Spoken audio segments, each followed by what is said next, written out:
नमस्कार दोस्तों, कविता Yadav YouTube channel पर आप सभी का स्वागत है। संपूर्ण हिंदी विषय की तैयारी को आगे बढ़ाते हुए अधिक से अधिक महत्वपूर्ण प्रश्नों का अभ्यास करते हुए आज की क्लास में हम हिंदी साहित्य की आलोचना विधा के पिछली परीक्षाओं में पूछे गए कुछ महत्वपूर्ण प्रश्नों को करने की कोशिश करेंगे, चाहे केवीएस के अंतर्गत पूछे गए हो या DTET प्लस PTGT PGT में पूछे गए हो या फिर UP TGT PGT के अंतर्गत आलोचना विधा से संबंधित जितने भी हमारे प्रश्न बनते हैं उन प्रश्नों को हम देखने की कोशिश करेंगे, करने की कोशिश करेंगे, क्योंकि यही प्रश्न जो है परीक्षाओं में बार बार रिपीट होने की संभावना भी है और बार बार परीक्षाओं में जो है पिछली परीक्षाओं में पूछे गए प्रश्न ही जो है रिपीट होते आ रहे हैं। अभी तक जितना भी हमने पिछले सालों की परीक्षाओं को जो देखा है उसके प्रश्न पत्रों का एनालिसिस किया है, मूल्यांकन किया है, तो हमें लगता है कि हमें पिछले परीक्षाओं में जितने भी पूछे गए प्रश्न हैं उनको जो है बार बार उनको करते हुए चलना है और आगे बढ़ते हुए अपनी तैयारी को इसी तरह अधिक से अधिक प्रश्नों का अभ्यास करते हुए इसी तरह जो है लगे रहना है। और सफलता का राज क्या है? निरंतर अभ्यास। इसी उद्देश्य के साथ अधिक से अधिक महत्वपूर्ण प्रश्नों का अभ्यास करने की हम कोशिश करते हैं। तो शुरुआत कर लेते हैं आज की क्लास की। किसी भी स्टेट के अंतर्गत होने वाली TGT PGT हिंदी संबंधी परीक्षा हो, NTA NET की परीक्षा हो या कोई अदर परीक्षा हो जिसमें हिंदी साहित्य संबंधी प्रश्न पूछे जाते हैं, उन सभी विद्यार्थियों के लिए ये क्लास काफ़ी मददगार रहेगी। तो देख लेते हैं प्रश्न नंबर 1। निम्नलिखित में से कौन सी विधा सृजनात्मक साहित्य के अंतर्गत नहीं आती? कविता, कहानी, निबंध या आलोचना? तो आलोचना विधा से संबंधित हम प्रश्नों को कर रहे हैं, तो आंसर क्या होगा हमारा? आलोचना। आलोचना एक ऐसी विधा है हिंदी साहित्य के अंतर्गत जो सृजनात्मक साहित्य के अंतर्गत नहीं मानी जाती, क्योंकि कविता, कहानी और निबंध सभी विधाओं में लगभग जो है हमें कल्पना का समावेश देखने को मिलता है, ये आपको पता ही है। और आलोचना के अंतर्गत विचारों और तथ्यों पर अधिक बल दिया जाता है। आगे बढ़ते हैं, अगला प्रश्न देख लेते हैं। प्रश्न नंबर 2। प्रसाद को छायावाद का जनक किस आलोचक ने माना? जयशंकर प्रसाद जी को छायावाद का जनक मानने वाले इनमें से विद्वान कौन रहे हैं? तो देख लेते हैं। बालकृष्ण शर्मा नवीन या फिर नंद दुलारे वाजपेयी या फिर आचार्य रामचंद्र शुक्ल या फिर ईलाचंद्र जोशी? तो इन प्रश्न का सही आंसर क्या हो जाएगा तो आपको बताना है। तो ध्यान रखना है ईलाचंद्र जोशी। ईलाचंद्र जोशी ने जो है जयशंकर प्रसाद को छायावाद का जनक माना है। आगे बढ़ते हैं, अगला प्रश्न देख लेते हैं। और अंत में आपको भाई अपना स्कोर भी बताना है कमेंट बॉक्स में। अगर वीडियो आपको पसंद आती है, लगता है आपकी परीक्षाओं के लिए हेल्पफुल है, तो प्लीज़ वीडियो को आपको लाइक करते हुए भी चलना है, ताकि मुझे भी नेक्स्ट क्लास बनाने का मोटिवेशन मिलता रहे। और चैनल पर पहली बार हो तो सब्सक्राइब कर लेना, दोस्तों के साथ शेयर भी अवश्य करना। तो देख लेते हैं प्रश्न नंबर 3। हिंदी भाषा का उद्गम और विकास। हिंदी भाषा का उद्गम और विकास के लेखक कौन है? एक है हिंदी साहित्य का उद्गम और विकास और एक है हिंदी भाषा का उद्गम और विकास। इन दोनों प्रश्नों को आपको ध्यान से पढ़ना है, क्योंकि परीक्षा में आपको दोनों ही विद्वान आपको ऑप्शन में देखने को मिलेंगे जिनके द्वारा ये दोनों ग्रंथ लिखे गए। एक दूसरा बताया मैंने हिंदी साहित्य का। इस प्रकार से आपको डिफरेंट करते हुए प्रश्न को पढ़ना है।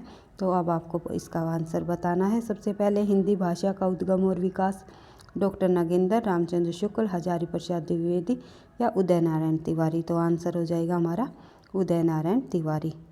और अगर पूछ लिया जाए हिंदी साहित्य का उद्गम और विकास, हिंदी साहित्य का, तो आंसर होगा हमारा हजारी प्रसाद द्विवेदी। बढ़ते हैं आगे, अगला प्रश्न देख लेते हैं। प्रश्न नंबर 4। हिंदी में तुलनात्मक आलोचना का शुभारंभ किसने किया? तो हिंदी में तुलनात्मक आलोचना का शुभारंभ करने वाले इनमें से भगवान दीन, मिश्र बंधु, पदम सिंह शर्मा या महावीर प्रसाद द्विवेदी? तो आंसर हो जाएगा हमारे इस प्रश्न का पदम सिंह शर्मा। आगे बढ़ते हैं, अगला प्रश्न देखते हैं। किस रचनाकार ने अपना प्रथम आलोचनात्मक लेख निराला जी की कविता लिखा जो चर्चित पत्रिका चांद में प्रकाशित हुआ? तो इनमें से किस रचनाकार ने, यानी कि रामविलास शर्मा ने, श्याम सुंदर दास ने या कृष्णा शोभती या श्रीनिवास दास ने, इनमें से कौन सा ऐसा रचनाकार हुआ है जिन्होंने अपना प्रथम आलोचनात्मक लेख, जिनके लेख का क्या नाम है, निराला जी की कविता, जो ये इन्होंने आलोचनात्मक ग्रंथ लिखा, ये चर्चित पत्रिका चांद पत्रिका में प्रकाशित हुआ? तो किस विद्वान की ये रचना है ये आपको बताना है। तो आंसर हो जाएगा हमारा रामविलास शर्मा। आगे बढ़ते हैं, अगला प्रश्न देख लेते हैं। और रामविलास शर्मा जी का जन्म आपको ध्यान रखना है 1912 और मृत्यु कब हुई थी इनकी 2000 ईस्वी में। तो इनके साहित्य जीवन का आरंभ कब किया गया था इन्होंने 1934 से रामविलास शर्मा ने अपने साहित्य जीवन का आरंभ किया था और 1912 में इनका जन्म हुआ था और 2000 ईस्वी में इनकी मृत्यु हो गई थी। तो सभी तथ्य आपको ध्यान रखने हैं, क्या पता किस प्रकार का प्रश्न पूछ लिया जाए। और 1934 में जब इन्होंने साहित्य जीवन का आरंभ किया अपना, तो तभी वह जो है निराला जी के संपर्क में आ गए थे। तो ये भी आपको ध्यान रखना है। रामविलास शर्मा जी काफ़ी मार्क्सवादी आलोचक माने जाते हैं, काफ़ी प्रसिद्ध आलोचक रहे हैं। आगे बढ़ते हैं, अगला प्रश्न देख लेते हैं। रोमांटिसिज्म के लेखक हिंदी में स्वच्छंदतावाद का प्रयोग सर्वप्रथम किसने किया? तो रोमांटिसिज्म के लिए हिंदी में स्वच्छंदतावाद का सर्वप्रथम प्रयोग करने वाला विद्वान निम्नलिखित में से कौन रहा? भारतेंदु हरिश्चंद्र, रामचंद्र शुक्ल जी, महावीर प्रसाद द्विवेदी या सुमित्रानंदन पंत जी? तो इस प्रश्न का आंसर हो जाएगा हमारा आचार्य रामचंद्र शुक्ल जी। आचार्य रामचंद्र शुक्ल जी ने रोमांटिसिज्म के लिए जो है हिंदी में सबसे पहले स्वच्छंदतावाद का प्रयोग किया था। अगर ये पूछ लिया जाए स्वच्छंदतावाद के जनक कौन माने जाते हैं? स्वच्छंदतावाद के जनक आपको पता ही है, पाश्चात्य विद्वान एक हुए हैं जोक रूसो। ये आपको ध्यान रखना है, जॉन जोक रूसो जो है स्वच्छंदतावाद के प्रवर्तक माने जाते हैं, जो कि पाश्चात्य विद्वान रहे हैं। लेकिन अगर ये पूछ लिया जाए हिंदी में स्वच्छंदतावाद का सर्वप्रथम कवि या हिंदी में स्वच्छंदतावाद का जो है प्रवर्तक कौन माना गया है, तो नाम आता है श्रीधर पाठक जी का। श्रीधर पाठक, ये आपको ध्यान रखना है। अगला प्रश्न देख लेते हैं, प्रश्न नंबर 7। प्रश्न नंबर 7 में हम जब देखते हैं तो एक कथन पूछा हुआ है यहाँ पर, मैं कल्पना के सत्य को सबसे बड़ा सत्य मानता हूँ। तो किसके विचार है?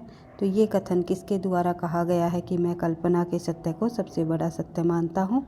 तो छायावाद के कवि सुमित्रानंदन पंत, जो कि प्रकृतिवाद के चितेरे भी कहे जाते हैं, प्रकृति के चितेरे भी कहे जाते हैं।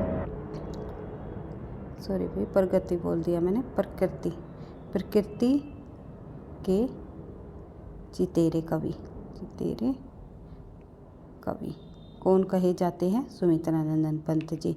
और इनके द्वारा ये कथन कहा गया है, मैं कल्पना के सत्य को सबसे बड़ा सत्य मानता हूँ। सही आंसर हो जाएगा हमारा ए। आगे बढ़ते हैं, दिल्ली में पूछा गया था और KVS के अंतर्गत भी ये प्रश्न पूछा हुआ है। अगला प्रश्न हमारा दिल्ली और KVS दोनों TGT परीक्षाओं में पूछा जाने वाला प्रश्न है 2021 के अंतर्गत। रूपक रहस्य नामक आलोचनात्मक ग्रंथ का नाम बताइए। भवानी प्रसाद मिश्र, त्रिलोचन, श्याम सुंदर दास या जानकी वल्लभ शास्त्री? तो सही आंसर हो जाएगा इस प्रश्न का हमारा प्रश्न नंबर 8 का हो जाएगा हमारा श्याम सुंदर दास। रूपक रहस्य जो ग्रंथ है उसके संपादक कौन रहे? श्याम सुंदर दास। श्याम सुंदर दास ने कबीर ग्रंथावली, सूरसागर, तुलसी ग्रंथावली आदि जो है ग्रंथों का संपादन किया था। ये आपको ध्यान रखना है। आगे बढ़ते हैं, अगला प्रश्न हमारा प्रश्न नंबर 9। आचार्य रामचंद्र शुक्ल और हिंदी आलोचना किसने लिखा? आचार्य रामचंद्र शुक्ल और हिंदी आलोचना लिखने वाला जो लेखक है रामविलास शर्मा, नरेश मेहता, राहुल सांस्कृत्यायन या अज्ञे? तो सही आंसर हो जाएगा हमारा रामविलास शर्मा। रामविलास शर्मा से काफ़ी सारे प्रश्न पूछे गए हैं परीक्षाओं में, इम्पोर्टेंट लेखक रहे हैं, तो ध्यान रखना है। आगे बढ़ते हैं, प्रश्न नंबर 10। मुक्तिबोध की प्रतिबंधित पुस्तक का नाम बताइए। तो मुक्तिबोध की वह पुस्तक कौन सी है जिसका को प्रतिबंध कर दिया गया था? तो आपको ध्यान रखना है, नई कविता का आत्मसंघर्ष या अन्य निबंध, नए साहित्य का सौंदर्य शास्त्र या सतह से उठता आदमी या भारत इतिहास और संस्कृति? तो ध्यान रखना है, इनकी भारत इतिहास और संस्कृति एक ऐसी पुस्तक रही है जिसे प्रतिबंधित कर दिया गया था। आगे बढ़ते हैं, अगला प्रश्न देख लेते हैं। प्रश्न नंबर 11, प्रगतिशील साहित्य की समस्याएं निबंध संग्रह के लेखक कौन है? तो इस निबंध संग्रह के लेखक कौन माने जाते हैं प्रगतिशील साहित्य की समस्याएं? तो सही आंसर हो जाएगा, देख लेते हैं इस प्रश्न का सही आंसर क्या होगा। सियाराम शरण गुप्त, रामविलास शर्मा, रामदास मिश्र या जगदीश चंद्र चतुर्वेदी। जगदीश चतुर्वेदी जी, चंद्र नहीं है भाई, तो ध्यान रखना है। इस प्रश्न का आंसर हो जाएगा हमारा रामविलास शर्मा। आगे बढ़ते हैं, अगला प्रश्न देख लेते हैं। रस सिद्धांत के लेखक कौन है? रस सिद्धांत नामक ग्रंथ के लेखक कौन है? ये हम कई बार पढ़ चुके हैं। डॉक्टर नगेंद्र, अभिनव गुप्त, भट्टनायक या मम्मट। तो आंसर है हमारा डॉक्टर नगेंद्र। आगे बढ़ते हैं, अगला प्रश्न देख लेते हैं। प्रश्न नंबर 13, आलोचना का विषय कवि नहीं कविता है, ये किसका कथन है? आलोचना का विषय कवि नहीं कविता है, ये कथन जो है डोइडेन या क्रोचे या टी.एस. इलियट या लॉन्ग जॉनसन। तो इनमें से जो है सही आंसर हो जाएगा हमारा पाश्चात्य विद्वान टी.एस. इलियट का ये कथन है, आलोचना का विषय कवि नहीं कविता है। आगे बढ़ते हैं, अगला प्रश्न देख लेते हैं। प्रश्न नंबर 14, प्रेमचंद को कबीर के बाद हिंदी का सबसे बड़ा व्यंग्यकार किसने माना? मुंशी प्रेमचंद जी को कबीर दास जी के बाद जो है हिंदी का सबसे बड़ा व्यंग्यकार मानने वाले विद्वान इनमें से कौन है? अमृतलाल नागर, रामविलास शर्मा, हजारी प्रसाद द्विवेदी या भीष्म साहनी जी। तो सही आंसर हो जाएगा हमारा इस प्रश्न का रामविलास शर्मा। आगे बढ़ते हैं, अगला प्रश्न देख लेते हैं। प्रश्न नंबर 15, आलोचना को कला की सजगता किसने कहा? आलोचना को कला की सजगता कहने वाले इनमें से मिडिल्टन मरे या फिर वर्ड या फिर हर्बर्ट रीड या फिर नॉर्मन फोस्ट। तो सही आंसर होगा हमारा इस प्रश्न का मिडिल्टन मरे। आगे बढ़ते हैं, अगला प्रश्न देख लेते हैं। प्रश्न नंबर 16, प्रेमचंद सामंत का मुंशी पुस्तक के लेखक कौन है? प्रेमचंद सामंत का मुंशी नामक जो पुस्तक है इनमें से धर्मवीर भारती ने लिखी या फिर मुद्रा राक्षस जी की है या फिर विवेकी राय ने लिखी या प्रेमचंद ने लिखी। तो आंसर हो जाएगा हमारा इस प्रश्न का डॉक्टर धर्मवीर। आगे देख लेते हैं प्रश्न नंबर 17 में पूछा हुआ है, कबीर बाज भी, कपोत भी, पपीहा भी के रचनाकार कौन है? तो इसके रचनाकार माने जाते हैं मुद्रा राक्षस, धूमिल या धर्मवीर, डॉक्टर धर्मवीर या फिर मुंशी प्रेमचंद। तो सही आंसर होगा हमारा इसका सी डॉक्टर धर्मवीर। बढ़ते हैं आगे। नेक्स्ट प्रश्न है हमारा, भ्रमर गीत नाम से सूर के काव्य को किसने संपादित किया? भ्रमर गीत नाम से जो है सूर के काव्य को संपादित करने वाले विद्वान आचार्य रामचंद्र शुक्ल, राम कुमार वर्मा, हजारी प्रसाद द्विवेदी या फिर श्याम सुंदर दास जी। तो सही आंसर होगा हमारा आचार्य रामचंद्र शुक्ल जी। आगे बढ़ते हैं, अगला प्रश्न देख लेते हैं। आलोचना नामक पुस्तक समीक्षा पत्रिका के संपादक कौन थे? तो आलोचना नामक पुस्तक किसके द्वारा लिखी गई एक पुस्तक है, पुस्तक नहीं, एक पत्रिका के रूप में निकाली गई थी। तो ये किसके द्वारा निकाली गई, इसके संपादक कौन रहे? तो डॉक्टर नामवीर सिंह, डॉक्टर नगेंद्र, रामविलास शर्मा या फिर नंदुलारे वाजपेयी। तो सही आंसर होगा हमारा नामवर सिंह। आगे बढ़ते हैं, अगला प्रश्न देख लेते हैं। प्रश्न संख्या 20, आलोचना को भाषाई रीतिबद्धता से उन्होंने वैसे ही मुक्त किया जैसे निराला ने कविता के छंदों के बंधन से। ऐसा माना जाता है मुक्तक छंद के प्रवर्तक माने गए हैं निराला जी। उन्होंने जो है छंदों के बंधन से जो है मुक्ति दिलाई है। तो ये आपको ध्यान रखना है। तो आलोचना की भाषाई रीतिबद्धता से उन्होंने वैसे ही मुक्त किया है जैसे कि निराला की कविताओं को छंदों के बंधन से। तो ये उपयुक्त कथन किस विद्वान का है, किसके द्वारा कहा गया है? नामवर सिंह, रामविलास शर्मा, डॉक्टर नगेंद्र या रामचंद्र शुक्ल जी। तो सही आंसर हो जाएगा हमारा इस प्रश्न का रामविलास शर्मा। आगे बढ़ते हैं, अगला प्रश्न देख लेते हैं। प्रश्न संख्या 21, भारतेंदु युग और हिंदी भाषा की हिंदी भाषा की विकास परंपरा के लेखक कौन है?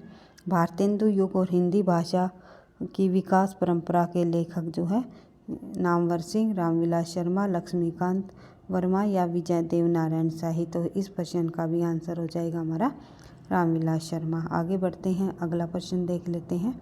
प्रश्न संख्या 22 देख लेते हैं भाई। निम्नलिखित में से कौन मार्क्सवादी विचारधारा का आलोचक नहीं है? नामवर सिंह, शिवदान सिंह चौहान, रामविलास शर्मा, ये तीनों के तीनों मार्क्सवादी विचारधारा के आलोचक है, लेकिन विजय देवनारायण शाही नहीं है। आगे बढ़ते हैं, अगला प्रश्न देख लेते हैं। प्रश्न नंबर 23, साहित्य मनुष्य के अंतर का उच्छलित आनंद है जो उसके अंतर में अटाई नहीं अट सका था। तो ये जो पंक्तियाँ है, ये कथन है, ये किस विद्वान के द्वारा कहा गया है? साहित्य मनुष्य के अंतर का उच्छलित आनंद है जो उसके अंतर में अटाए नहीं अट सका था। तो ये पंक्तियाँ है, ये कथन है निम्नलिखित में से हजारी प्रसाद द्विवेदी, नंदुलारे वाजपेयी, आचार्य रामचंद्र शुक्ल या फिर डॉक्टर नगेंद्र। तो सही आंसर होगा हमारा आचार्य हजारी प्रसाद द्विवेदी जी। आगे बढ़ते हैं, अगला प्रश्न देख लेते हैं। निम्नलिखित में से किस कीर्ति के लेखक रामविलास शर्मा जी हैं? तो इनमें से हिंदी के विकास में अपभ्रंश का योगदान, दूसरी परंपरा की खोज या फिर छायावाद या फिर भाषा और समाज।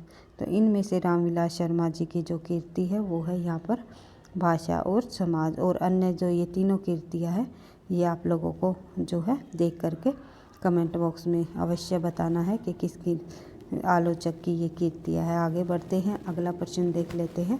प्रश्न नंबर 25, छायावाद को समग्र रूप से समझने समझाने वाले आरंभिक श्रेष्ठ समीक्षक है कौन माने गए हैं?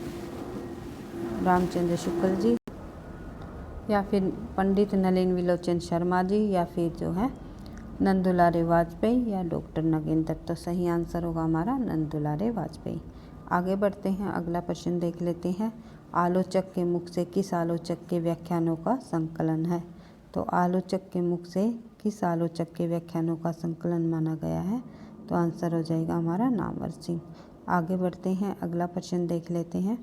जायसी के पद्मावत की संजीवनी व्याख्या नामक टीका किसके द्वारा लिखी गई? जायसी के पद्मावत की संजीवनी व्याख्या नामक जो टीका है, निम्नलिखित में से परशुराम चतुर्वेदी, हजारी प्रसाद द्विवेदी, विश्वनाथ प्रसाद मिश्र या वासुदेव शरण अग्रवाल। तो इनमें सही आंसर हो जाएगा हमारा वासुदेव शरण अग्रवाल। आगे बढ़ते हैं, अगला प्रश्न देख लेते हैं भाई। एक सेकेंड भाई। आज की क्लास के अंतर्गत भाई हम केवल इतने ही प्रश्नों को करेंगे और जो हमारे नेक्स्ट प्रश्न है हम और अन्य क्लास में करने की कोशिश करेंगे। वीडियो पसंद आई तो लाइक करना, दोस्तों के साथ शेयर करना, चैनल पर पहली बार हो तो सब्सक्राइब कर लेना ताकि नोटिफिकेशन आपको समय पर मिलता रहे। पढ़ते रहना, आगे बढ़ते रहना। तो आज की क्लास में हमने लगभग जो है कितने प्रश्नों को देख कर लिया है?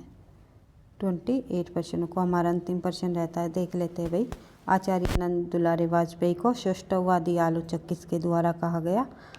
विजय देवनारायण शाही, नामवर सिंह या रामविलास शर्मा, डॉक्टर भगवत स्वरूप मिश्रा। तो आंसर हो जाएगा हमारा डी, भगवत स्वरूप मिश्रा। तो पढ़ते रहना, आगे बढ़ते रहना। थैंक यू, धन्यवाद। इसी तरह हर रोज़ हिंदी विषय से संबंधित अधिक से अधिक महत्वपूर्ण प्रश्नों का अभ्यास करने की हम कोशिश करते रहेंगे। तो वीडियो पसंद आई तो लाइक करना, दोस्तों के साथ शेयर अवश्य करना और अंत में कमेंट भी जो है अवश्य करके बताना आपको वीडियोस कैसी लगी।